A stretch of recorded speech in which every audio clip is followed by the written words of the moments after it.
तो इंसान इंसान रहे वही काफ़ी अच्छा होता है, भगवान को उसकी आड़ में ना ले। हाँ, भगवान के आड़ में लेके देखो क्या किया है दोस्तों।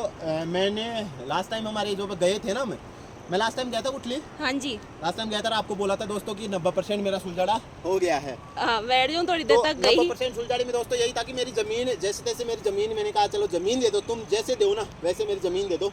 मैं इनसे पीछा छुड़वाना चाह रहा था दोस्तों कि इनसे जैसे तैसे मेरा पीछा छुड़ाया, क्योंकि एक बात में उलझ गया था, मैं बहुत तगड़ा उलझ गया था। मैं मेरी ज़िंदगी को मतलब एक उलझी सी ज़िंदगी हो गई थी, ना कुछ कर पा रहा था इधर, मतलब हर तरह से टेंशन में था। तो मैंने कहा हाँ। मेरी ज़मीन दे दो मेरे को।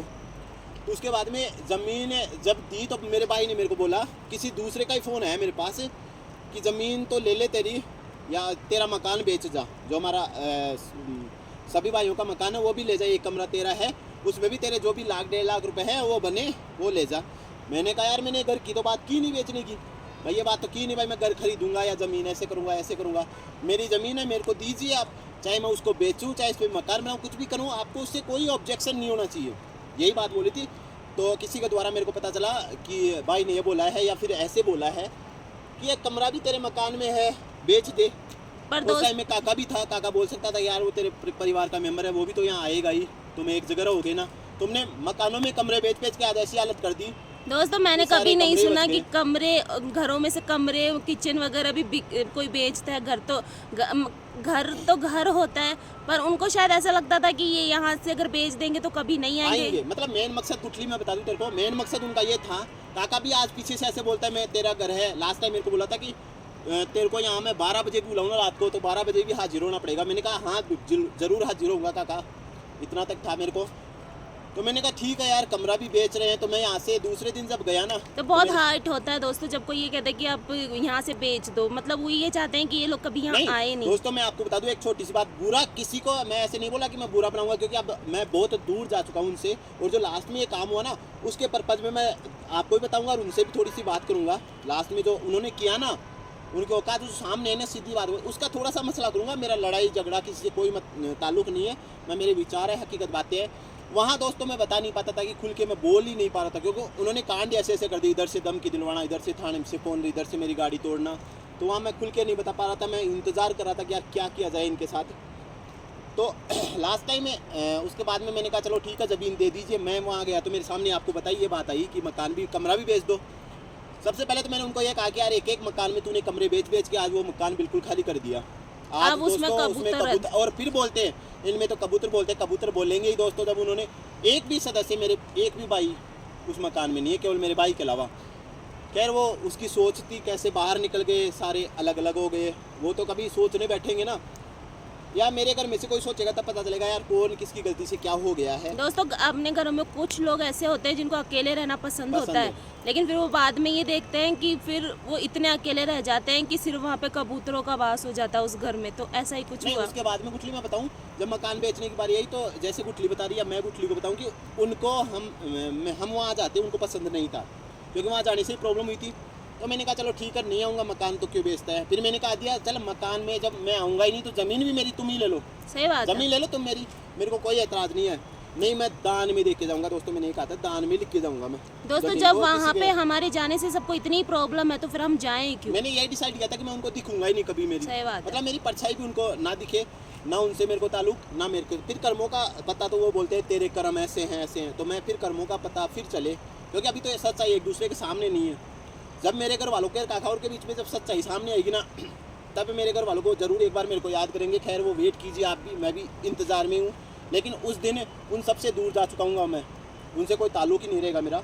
तो फिर मैंने कहा कि मैं ज़मीन दान में दे के जाऊँगा या किसी को ऐसे ही दे के जाऊँगा। आप इस ज़मीन को भी अपने नाम करा लीजिए, जो भी ज़मीन के पैसे हैं वो दे दीजिए। और अगर आपने मैंने तो उनको ये तक कहा था कि अपने मुँह से ऐसे बोल दो कि ऐसे ही नाम करा दो, मैं वैसे ही नाम करा के आता दोस्तों। लेकिन जब गया तो काका ने ये कहा कि मेरे को ज़मीन तो मैं खरीद लूँगा, मतलब आधी तो मेरी कोटी पर है ज़मीन है, वो तो मैं खरीद लूँगा, और वहाँ जो मेरे घर पे ज़मीन है वो तेरा भाई खरीद लेगा। मैंने कहा ठीक है काका, जो भी पैसे बनते हैं उससे 1 लाख रुपए 2 लाख रुपए कम दे देना, जो आपकी इच्छा हो ना वो दे देना। तो काका ने भाव कर दिया था उस ज़मीन का। पहले एक रात पूरी ख़राब करके आया था मैं।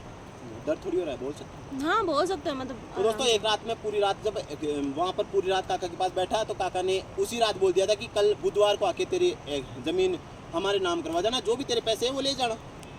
ठीक है, मैंने कहा काका। दूसरे दिन जब मैं गया तो काका ने कहा यार तेरे भाई नहीं मान रहे पैसे के लिए, वो तो नहीं ले रहा। मैंने कहा यार काका आपकी ज़बान क्या है, कल तो क्या बोला था, आज क्या बोल रहे हो।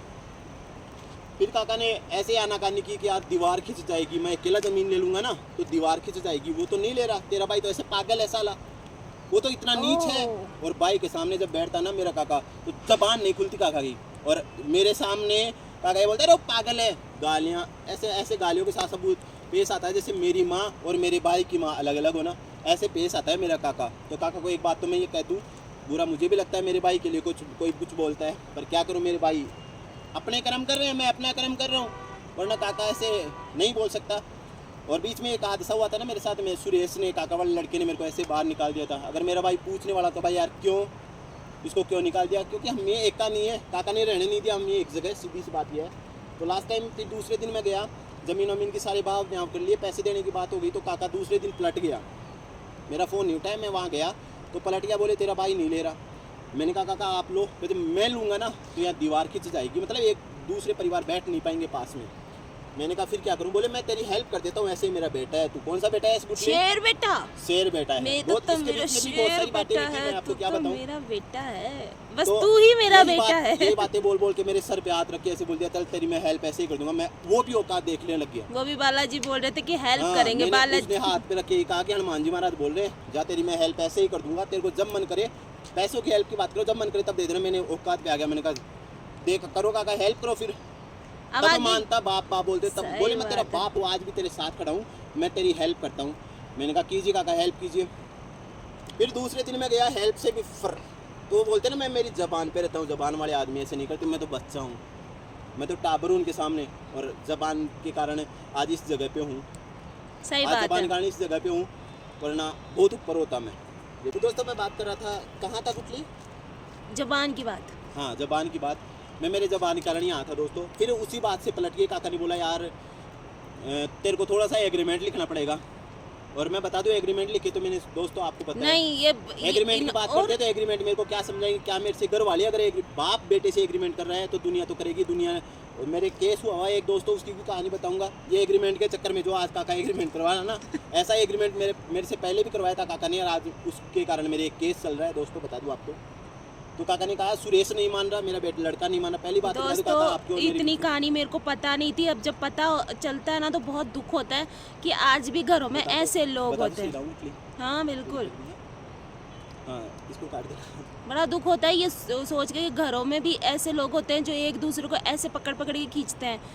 चलो कोई ना, फिर काका ने बोला अब यार सुरेश आगे नहीं क्या मान हुआ वो हम आपको आगे बताएंगे कि उन्होंने किस तरीके से हेल्प करी, बालाजी का नाम लेके किस तरीके से उन्होंने रहा। इनकी हेल्प की है। बाकी मैं थोड़ा सा मेरे भाइयों को बता दूं आराम से, जब उनको कोई दिक्कत नहीं, उनको जब समझ में आएगा तब समझ में आएगा। चला था। बाकी और दोस्तों अब हम बताते हैं आगे दोस्तों जा रहे हैं, ये कहानी आगे थोड़ी सी कहानी रह बताएंगे गई आपको। थी, अब ये कहानी हम बताएंगे नेक्स्ट लोकेशन पे।